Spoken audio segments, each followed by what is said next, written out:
Donald J. Trump, the 45th President of the United States, has long been a controversial figure. Known for his bold pronouncements and, unconventional style, President Trump has often clashed with those he views as adversaries. One of his latest targets is the world of public broadcasting, specifically NPR and PBS. NPR, National Public Radio, is a popular network of radio stations known for its news and cultural programming. Millions of Americans tune into their local NPR stations or the national news shows. PBS, the Public Broadcasting Service, is a television network offering a mix of educational and entertainment programs.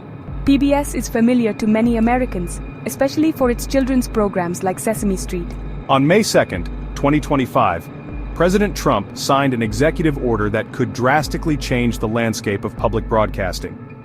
This order aims to defund both NPR and PBS, cutting off their primary source of federal funding. This executive order has sent shockwaves through the world of public media.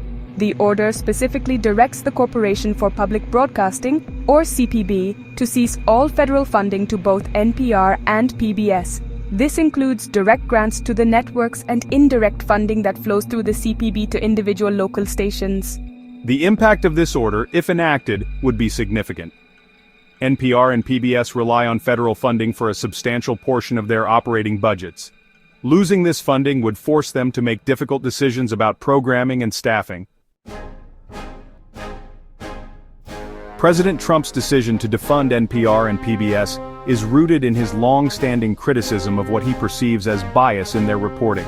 He has repeatedly accused both organizations of having a left-leaning slant in their news coverage, a view shared by many of his supporters. In a statement released shortly after signing the executive order, President Trump stated, "For too long, American taxpayers have been forced to fund outlets that promote a partisan agenda.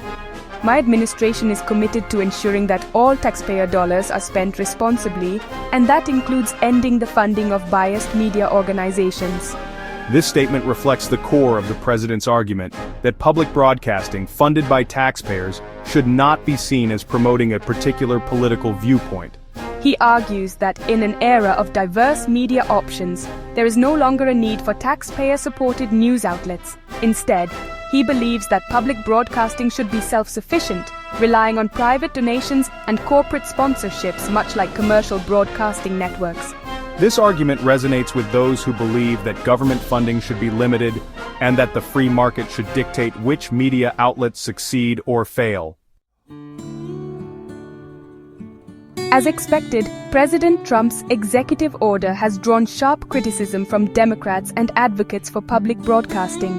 They argue that NPR and PBS provide a vital public service, offering high-quality news and educational programming that is often lacking in the commercial sector. They point out that NPR and PBS stations are particularly important in rural communities and underserved areas, where they may be the primary source of local news and information. Critics of the executive order also raise concerns about the potential for censorship and the chilling effect it could have on journalistic independence. They fear that by cutting off federal funding, the Trump administration is attempting to silence voices it disagrees with and undermine the role of a free and independent press. Legal experts predict that the executive order will face numerous legal challenges.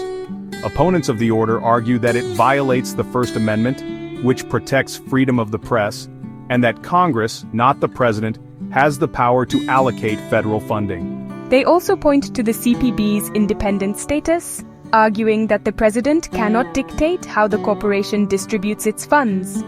These legal challenges are likely to be tied up in court for months, if not years, leaving the future of NPR and PBS uncertain. The fate of NPR and PBS now hangs in the balance. If the executive order survives legal challenges and federal funding is indeed cut off, both networks will face an existential crisis.